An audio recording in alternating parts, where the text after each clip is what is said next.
Berbangga dengan suku boleh, tapi tidak boleh merasa lebih mulia. Ini beda-beda tipis ya.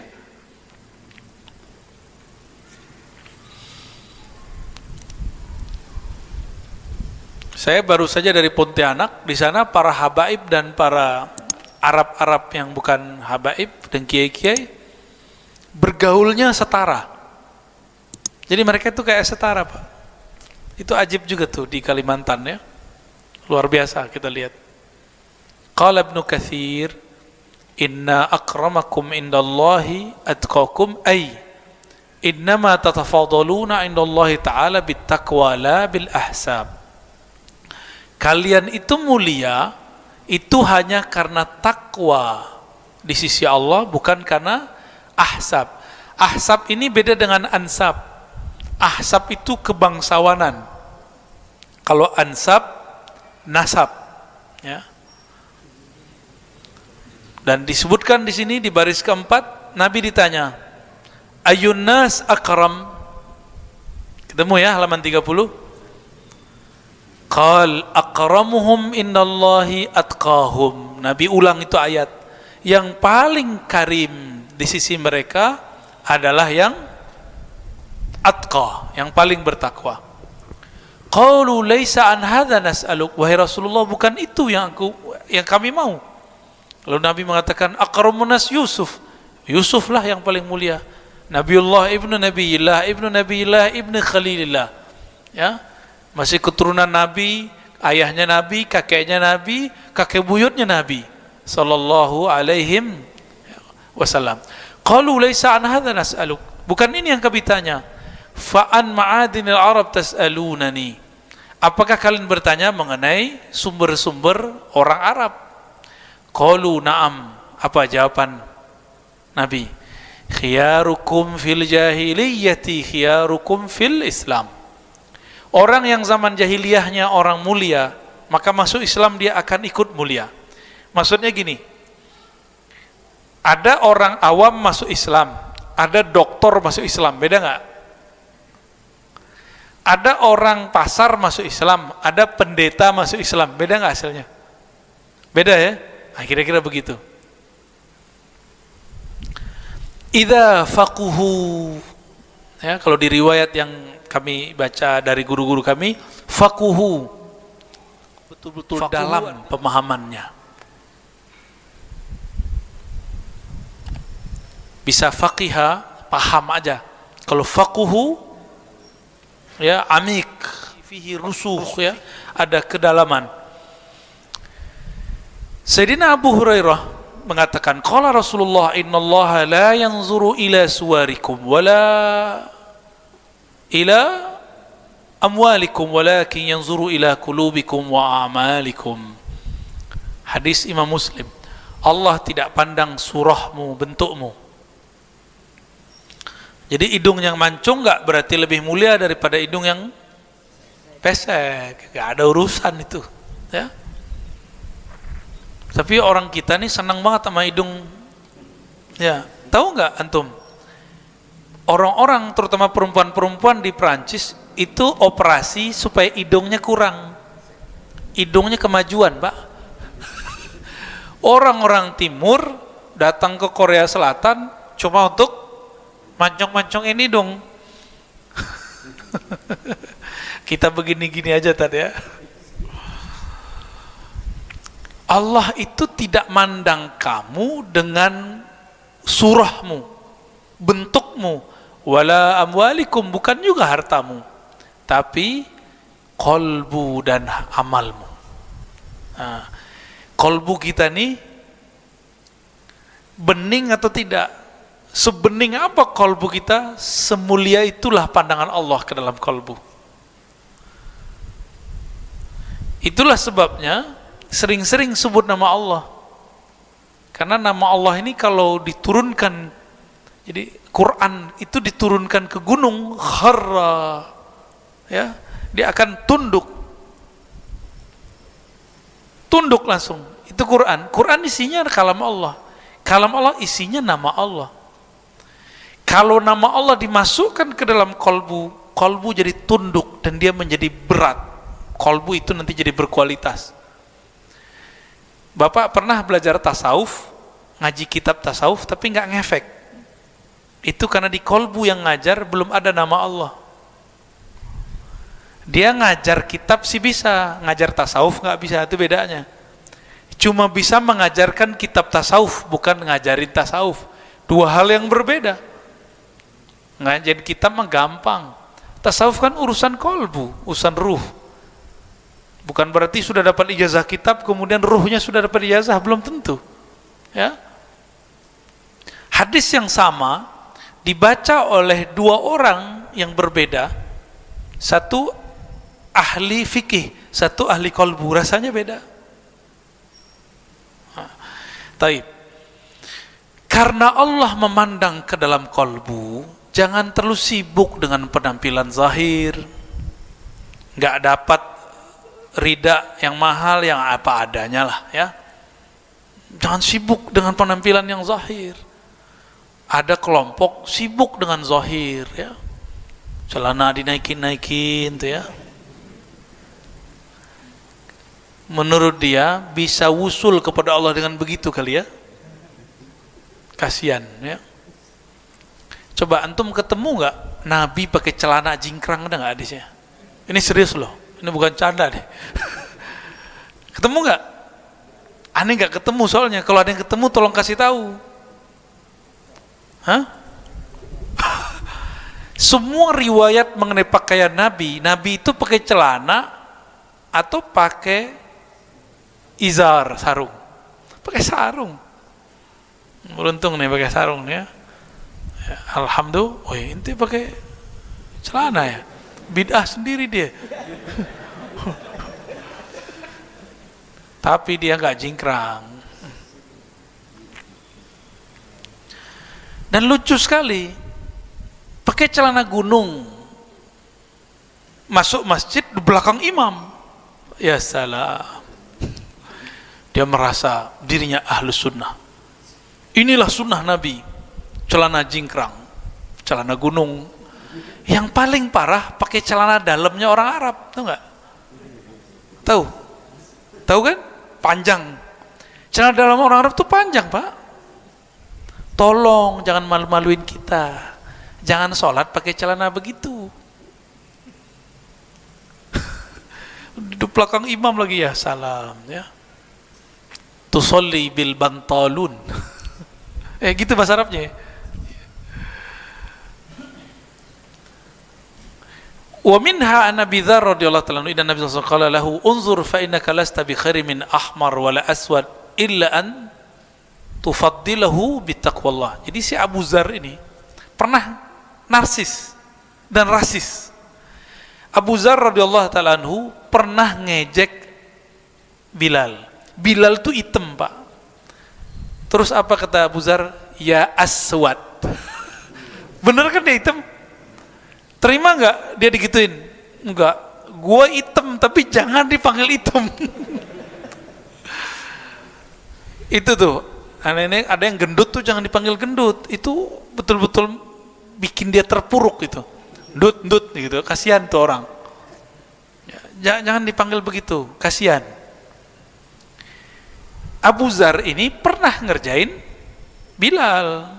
Bilal ngadu kepada Rasulullah ya. Nangis-nangis ke Rasulullah, kira-kira begitu. Wahai Rasulullah, aneh aswad Rasulullah. Tapi aneh gak ridho dipanggil aswad sama orang ya, karena orang ini ingin memperolok-olok beliau. Akhirnya Nabi berkalam kepada Abu Dzar ya, ini kalamnya. Abu Dzar, kamu tuh gak lebih baik daripada orang yang kulitnya merah ataupun hitam, kecuali takwamu. Di riwayat yang lain lebih kenceng dari ini. Nabi berkalam, inna fika syai'an minal jahiliyah. Di dalam dirimu hai Abu Dzar masih ada sedikit bagian dari jahiliyah ya.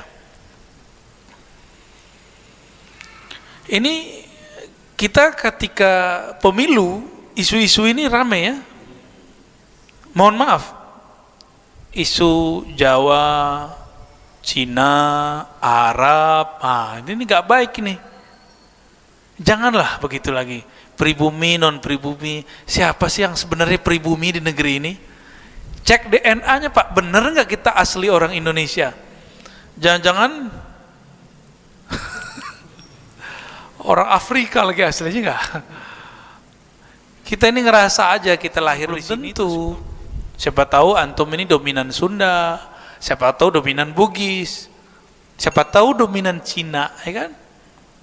Nah, ini saya ulang-ulang terus. Mungkin nanti kita akan berbeda dengan banyak ustadz yang terlalu menyudutkan orang-orang yang ya. Bagi kita nggak suka dengan sistem mereka yang jahat-jahat, yang monopoli ini. Tapi jangan rasis kepada orang-orangnya, karena kita punya teman juga yang mata-mata sipin mu'alafnya bener banyak, ya. Yang bagus-bagus banyak. Cuma ketika dibawa ke bab politik, jadilah rasis. Maka berkali-kali kita kasih tahu, politik adalah fitnah terbesar umat akhir zaman. Politik Pak, hati-hati ini bentar lagi.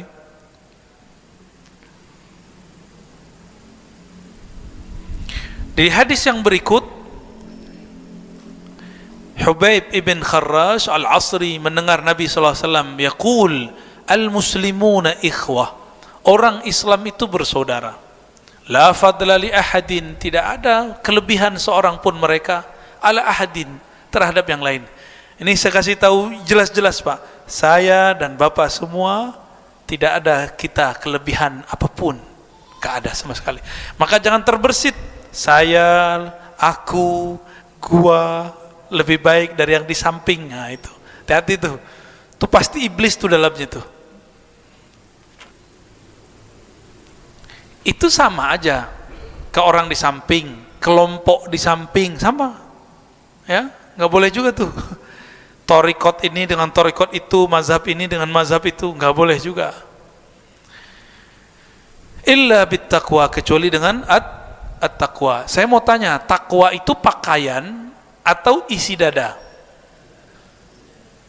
Apa kata Nabi? At-taqwa hahuna wa asyara ila sadrihi thalatha. Takwa itu di dalam dada. Lalu Nabi mengisyaratkan ke dalam dadanya 3 kali. Kalau begitu, kenapa ada istilah pakaian takwa? Masih terjebak lagi dengan pakaian. Nah, kita nggak mau terjebak di bagian-bagian seperti itu.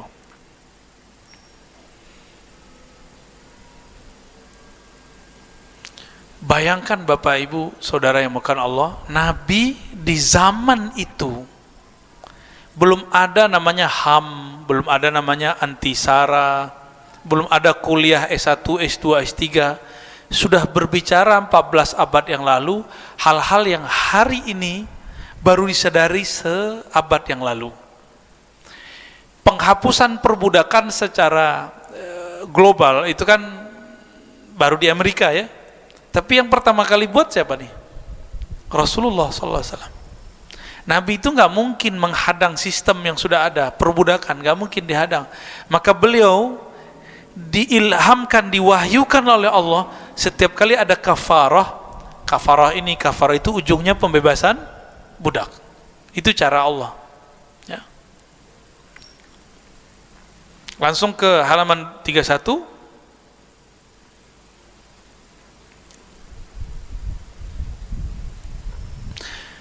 Haqa'iq sabitah walakin, nah, ini disepakati, tapi ingat jangan kemudian merasa setara lagi juga dengan orang tertentu ya. Hadhi haqa'iq sabitah wa dususun qat'iyah la yunkiruha muslim la yakhtalif fi fahmi ma'naha man lahu adna ma'rifah bil arabiyah. Orang yang baru belajar bahasa Arab aja ngerti ini ayat, ini hadis. Yang baru belajar bahasa Arab, apalagi yang sudah lama ngaji bahasa Arab. Lakin ba'duhum yantalikuna minha bi'aqlin muslim wa fahmin saqim wa qalbin ghairi salim ila al-hujum ala ali baitin nubuwah al-mutahhar muntaqidan wa muntaqisan wa muhtaqiran wa mubghidan farihan masruran bi hadhihi al-fursah min khilali hadhihi an-nusus liyahaqqiqa ma biha ma yuriduhu mimma yamla sadrahu hinqan wa hasadan wa bughdan li ahli bait. Ini kalau kita terjemahkan secara bebas, dalil-dalil ini benar. Cuma sayang, dalil ini digunakan oleh orang yang punya iri dengki di kalbunya terhadap ahlul bait, terhadap zuriat Nabi SAW, untuk menyerang mereka, gitu. Habaib juga ngerti beginian kok. Mereka juga sadar kok bahwa mereka tidak mulia kecuali dengan takwa. Tapi ini dalil bukan untuk menhunjam mereka, bukan untuk hujum, ya. Laisa lil hujum. Tapi mereka mencoba mengambil dalil ini ilal hujum ala alil bait an-nubuwah al-mutahhar. Nah, modus. Ini dalil nggak berkaitan dengan ini, mereka kaitkan dengan ini. Antum sekarang udah pernah dengar belum ada ustadz tidak percaya ada habaib, ada zuriat Nabi? Udah dengar? Ya? Gimana tuh, kita apain dia?